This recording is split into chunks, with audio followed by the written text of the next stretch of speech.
Assalamualaikum warahmatullahi wabarakatuh. Di sini kami dari kelompok 6 akan menjelaskan materi mengenai penelusuran artikel dan analisis untuk memenuhi tugas akhir dari mata kuliah penulisan ilmiah dengan dosen pengampu yaitu Ibu Anggun Wulandari, SKM MKes. Kelompok kami beranggotakan 8 orang.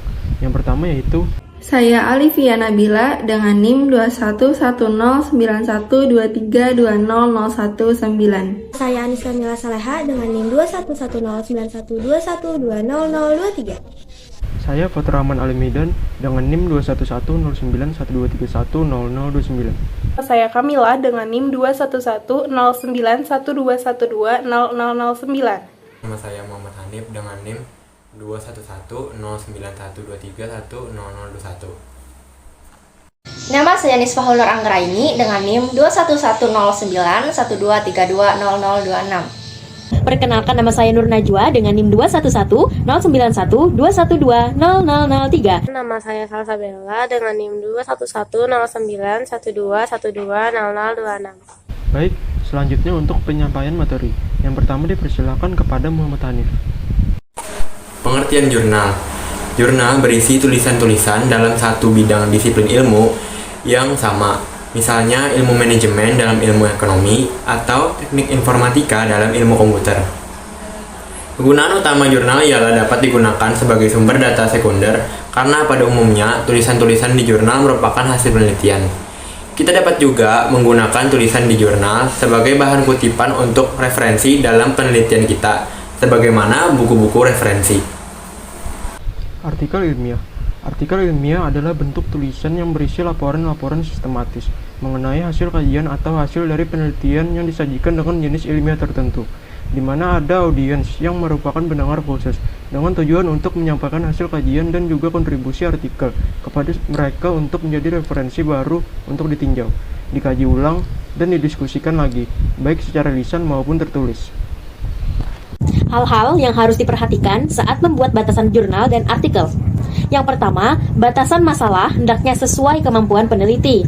Yang kedua, sesuaikan batasan masalah dengan data dan fakta yang diperoleh dari lapangan. Yang ketiga, teliti dulu semua batasan masalah yang akan ditentukan. Yang keempat, batasan masalah yang ditetapkan hendaknya memiliki daya tarik tersendiri bagi peneliti yang akan menikmati hasil penelitian tersebut. Yang kelima, batasan jurnal dan artikel dibuat agar pembahasan tidak keluar dari masalah yang dibahas. Penelusuran artikel pada jurnal nasional. 1. Garuda. Garuda atau Garba Rujukan Digital adalah portal penemuan referensi ilmiah dan umum karya bangsa Indonesia yang memungkinkan akses e-jurnal, e-book domestik, tugas akhir mahasiswa, laporan penelitian, serta karya umum. Lalu yang kedua ada Sinta atau Science and Technology Index, merupakan salah satu tempat database jurnal yang paling banyak diakses di Indonesia. Yang ketiga, ada Google Scholar. Google Scholar atau cendekiawan merupakan sebuah situs web dari Google yang memberikan fasilitas berupa informasi, karya ilmiah, dan e-book. Yang keempat, ada Science Direct. Direct merupakan sebuah situs web yang menyediakan akses jurnal sebanyak kurang lebih dari 3.500 jurnal akademik dan 34.000 e-book yang beberapa dapat diunduh secara gratis dan sisanya secara berlangganan. 5. LIPI. LIPI atau Lembaga Ilmu Pengetahuan Indonesia merupakan lembaga pemerintah non-kementerian, tapi koordinatornya adalah Kemenristek-Dikti. Lalu yang keenam ada PNRI atau Perpustakaan Nasional Republik Indonesia. PNRI adalah langganan akademisi untuk berburu jurnal. Untuk cara masuknya harus menjadi anggota perpustakaan secara online supaya bisa mengakses dimanapun dan kapanpun. Dan yang terakhir, yang ketujuh adalah Directory of Open Access Journal atau DOAJ, adalah direktori khusus untuk jurnal berstatus open access, menyediakan fasilitas pencarian link menuju laman jurnal internasional secara gratis. Tinggal ketik saja jurnal yang dikehendaki, maka akan langsung diberikan jurnal lewat data yang dimiliki. Penelusuran artikel pada jurnal ilmiah internasional. 1. Directory of Open Access Journal atau DOJ adalah situs web yang mencantumkan daftar jurnal akses terbuka. 2.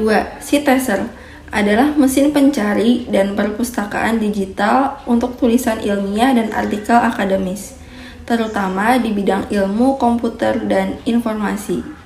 3. PubMed Central adalah basis dasar sastra ilmiah teks lengkap digital gratis khusus untuk ilmu alam dan biomedis. 4. Biomed Central adalah platform akses terbuka yang menerbitkan jurnal di bidang biomedis, ilmu fisika, matematika, dan teknik. 5. Oxford Journals. Di sini sangat lengkap baik dari cabang ilmu biologi, matematika, dan masih banyak lagi. 6. ResearchGate adalah sebuah situs web jejaring sosial gratis dan alat kolaborasi bagi para ilmuwan sains dari segala jenis disiplin sains. 7. Microsoft Academic adalah mesin pencari web untuk literatur dan publikasi ilmiah yang bisa diakses publik secara gratis, dikembangkan oleh Microsoft Research. Cara menganalisis jurnal yang baik dan benar. 1. Baca terlebih dahulu artikel. Cara menganalisis jurnal. A. Baca abstrak. Cara menganalisis jurnal yang paling pertama adalah membaca dahulu abstrak. Bagian ini merupakan elemen pada jurnal yang memiliki paragraf yang singkat. Abstrak fungsinya untuk mengetahui sebagian kecil isi dari jurnal tanpa harus membaca keseluruhan isi jurnal. Abstrak biasanya tidak lebih dari 200 kata. B. Konteks penelitian usahakan bisa memahami jurnal dengan cermat dan pas mengenai tema yang sedang Anda teliti. Contohnya adalah dengan mengetahui mengapa latar belakang penelitian tersebut dibuat. Apakah penelitian diangkat berdasarkan untuk mensintesis penelitian orang lain? C. Langsung pada kesimpulan.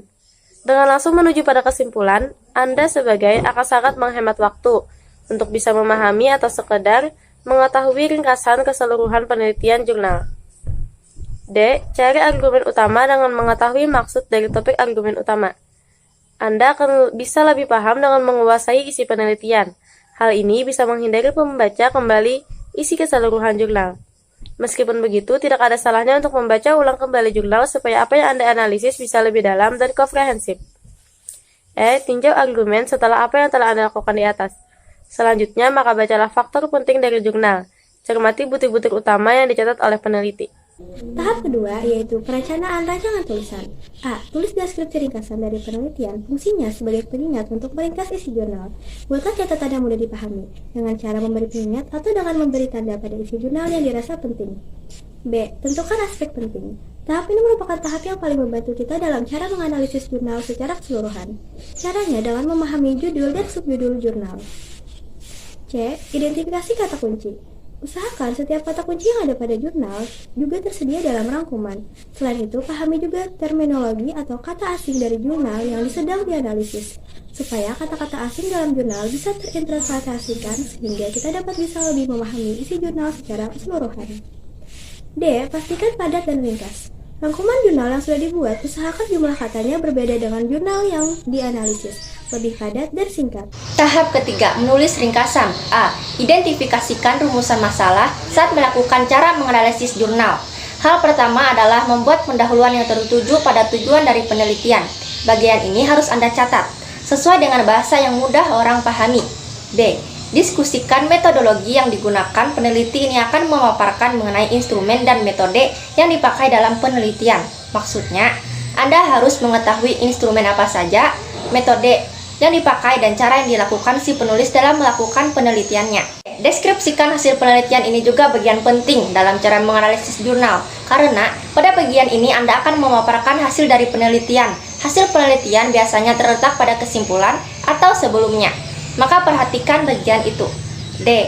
Hubungkan gagasan utama dengan memaparkan tema utama yang sangat berkaitan dengan apa yang penulis jelaskan. Caranya bisa dengan melihat apakah gagasan utama cocok dengan kesimpulan yang peneliti tulis. Baik, demikian materi yang dapat kami presentasikan mengenai pembahasan penelusuran artikel dan analisis. Mohon maaf jika terdapat salah kata dalam penyampaian. Wassalamualaikum warahmatullahi wabarakatuh.